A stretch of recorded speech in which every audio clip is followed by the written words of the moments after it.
Here to react, Fox News contributor and Wall Street Journal columnist Kimberly Strassel. Kim, good to see you. Listen, you're a journalist, right? Hi. And I look at what happened here. So it wasn't verbatim, the question that was asked verbatim on the card, but it was really similar. It was almost the same question. Are reporters actually giving the White House the questions they're going to ask the president? Well, it's really concerning if they are, Sean, because that is just a huge no-no. I have certainly never been asked to do that, nor would I ever participate in something like that. Now, of course, the reporter here, her publication has said no, no, no. But how else would they have this information? Really? I mean, you have to ask that question, and that was something the press secretary completely just skimmed over and ignored as part of that briefing. It was, Kimberly, it was more, for me, even how the question was written out, that he's given instructions that read like something that would be pinned to the front of a kindergartner, like that with big caps of that like barely move around by himself. It's like, where's the hand truck that they're rolling him out with? You know, the big caps, the cheat sheet. How are you squaring your domestic priorities? It's just mind-boggling that he gets through the day. Well, you know, I, like you guys, found it kind of refreshing and amusing, the president admitting that he takes orders. I mean, there is a bit of honesty there. Look, I think since the beginning of the time that he's been in office, there's been enormous questions about the degree to which he is handled, okay? And you see evidence of that all the time. The fact that they keep him so closely scripted, the fact that when he goes off script, they have these incredible cleanup crews that come along, the lack of press conferences, you know, and we've seen these little cheat sheets before. Never one quite as detailed as this.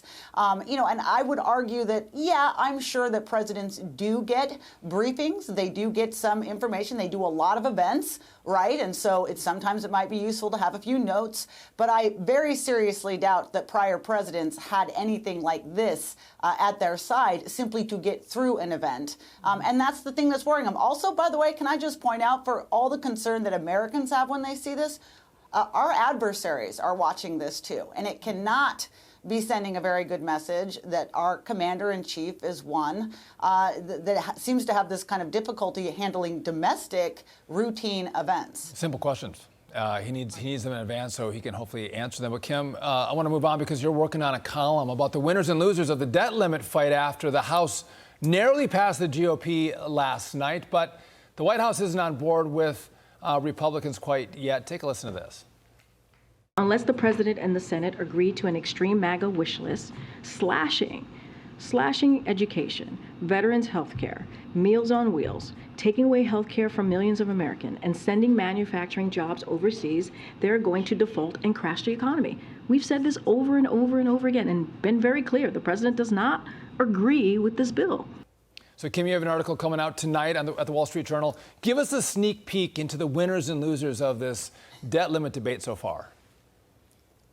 Well, you just heard from one of the losers of this fight. The White House did not come out ahead. Look, their bet all along has been that Kevin McCarthy was not going to be able to get his caucus to unify around a bill. And so, therefore, they were going to ignore him and dictate the terms of this. And huge credit to McCarthy. That was a lot of work that went into it. Huge credit to the committee heads that worked on it, every single member. When you have a majority that narrow, the ability to play kingmaker is very easy. They all stopped themselves from doing that, and they got a victory here because the burden is now on the White House, all right? Chuck Schumer doesn't have the votes to pass his own debt ceiling bill, which means that the only piece of legislation in Washington right now that will save us from some sort of debt crisis is the one passed by Republicans. Over to you, Mr. President. You don't just get to continue sitting there and saying you won't negotiate. Right. Kimberly, I can't wait to read it. Kimberly Strassel, thank you so much. Thank you. Terrific to see you.